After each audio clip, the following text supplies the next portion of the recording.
आप सभी को जय मसीह की, परमेश्वर की बड़ी महिमा हो।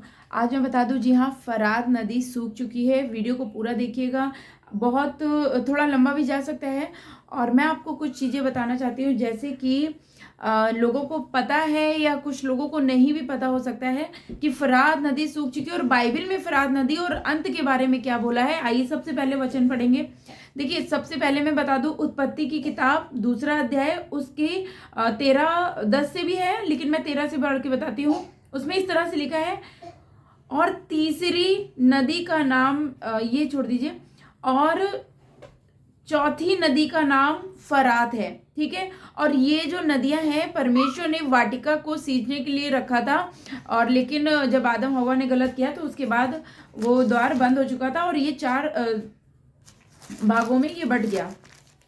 एक मिनट, अब मैं इसको पुराना नया नियम का उत्पत्ति प्रकाशित वाक्य की किताब से मैं पढ़ के बताती हूँ आपको कि उसमें क्या लिखा है, और बहुत ध्यान से सुनिएगा।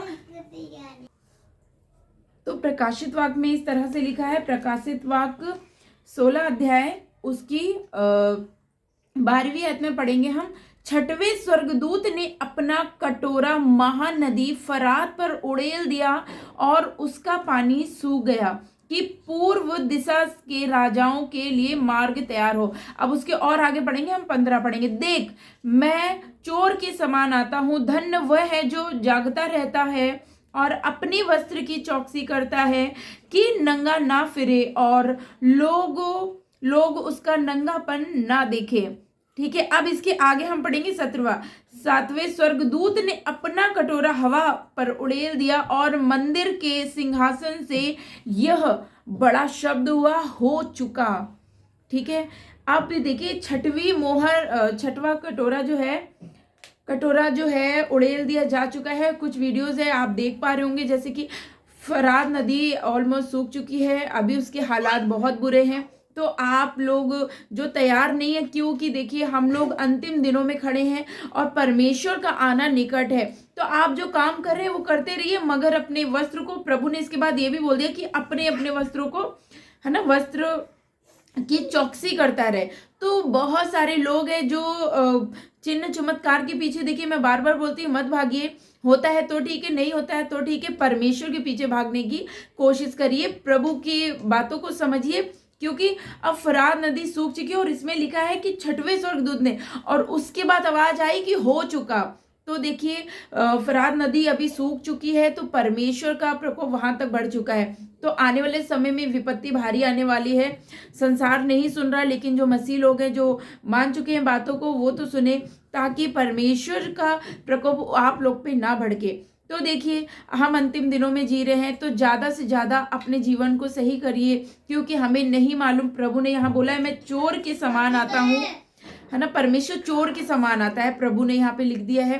तो इसके बारे में उत्पत्ति में भी ये लिखा जा चुका है। फरात नदी कोई ऐसी वैसी कोई मामूली नदी नहीं है, इसका जिक्र बाइबल में है, बाइबल में, और बाइबल की भविष्यवाणियां पूरी हो रही है, और हम इस भविष्यवाणियों को देख पा रहे हैं। तो आज आपके पास वक्त है कि परमेश्वर यीशु मसीह की ओर फिरिए और अपने जीवन को प्रभु के हाथ में दे दीजिए। पश्चाताप करिए, क्षमा मांगिए, अपने वस्त्र को धो लीजिए, देखिए कहाँ दाग लगा है, किस चीज़ों में कमियां हैं, कहाँ पे कमज़ोर हैं।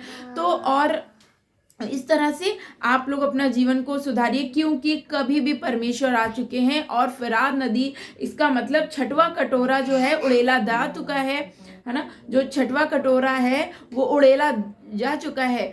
तो आप लोग अपने अपने जीवन में कंट्रोल अपना नहीं, परमेश्वर का कंट्रोल मांगिए, और ज़्यादा से ज़्यादा तैयारी करिए, क्योंकि अब वहाँ की अभी हालात आप देख पा रहे हैं कि जिस तरह से वो पहले कैसे 2020 में, अब तो वो पूरी तरीके से सूख गई है, पानी का लेवल पूरा तक खत्म हो चुका है। तो आप लोग प्रार्थना करिए, प्रार्थना में बने रहिए, और ज़्यादा से ज़्यादा अपने जीवन को परमेश्वर में दीजिए। तो मैं यही बोलूँगी, मैं, मेरे जितने भी मसीह भाई बहन हैं, भविष्यवाणियाँ पूरी हो रही हैं, और हमें नहीं मालूम कि हम कब चले जाएंगे। तो प्रभु का आना निकट है ना। तो बस अपनी अपनी तैयारियों को करिए, दोष लगाना, इन सब चीज़ों को भूल जाइए, प्रभु की आज्ञाओं को मानिए, और परमेश्वर के पीछे जाने की ज़्यादा से ज़्यादा कोशिश करिए, क्षमा मांगिए। और हम मैं फिर बता रही हूँ, हम अंतिम दिनों में है, कभी भी परमेश्वर का आगमन हो सकता है 2023। तो कोई ये ना बोलेगा, कोई ये ना सोचे कि परमेश्वर को आने में समय है। जब फरात नदी का जो नदी है वो सूख चुकी है और लोग दंग रह गए हैं, और बाइबल में जो बाइबल पढ़ता है उसको इन भविष्यवाणियों के बारे में पता चल जाएगा। तो देखिए, इन बातों को हल्के मत लीजिए, परमेश्वर में बढ़िए, दृढ़ रहिए, परमेश्वर के काम को करते रहिए। और इसमें बहुत सारे वचन हैं जो आप पढ़ोगे तो और आपको पता चलता रहेगा। हम अगली वीडियो में मैं इस बारे में बात करूंगी। तब तक के लिए जय मसीह की। आप लोग अपना ख्याल रखिए, प्रभु में बढ़िए, पश्चाताप करते रहिए और एक दूसरे से प्रेम करना मत भूलिए। कोई जो काम कर रहा है उसको करने दीजिए, मगर आप परमेश्वर के काम में करने में ढिलाई मत दीजिए। और एक अनाउंसमेंट भी है छोटी सी, क्रिसमस में मैं कुछ सेलिब्रेशन बच्चों की, गरीब बच्चों के बीच में कर रही हूँ। अगर कोई कुछ कंट्रीब्यूट करना चाहता है तो मेरे पेटीएम नंबर में कर सकता है, या मुझे व्हाट्सएप पे मुझसे बोल सकते हैं। तो गरीब बच्चों के लिए, अनाथ लोगों के लिए मैं कुछ करने जा रही हूँ, तो उन तक वचन परमेश्वर का पहुँचे ऐसा सुसमाचार प्रचार करेंगे हम। तो ठीक है, तो आप लोग अपना ख्याल रखिए। अगर आप मेरी मदद करना चाहते हैं, कोई कंट्रीब्यूशन करना चाहते हैं तो आप कर सकते हैं। प्रभु आप सबको बहुत सारी आशीष दे, बरकत दे। आने वाला 2023 आप सबके लिए आशीष का कारण बने। आप सभी को जय मसीह की।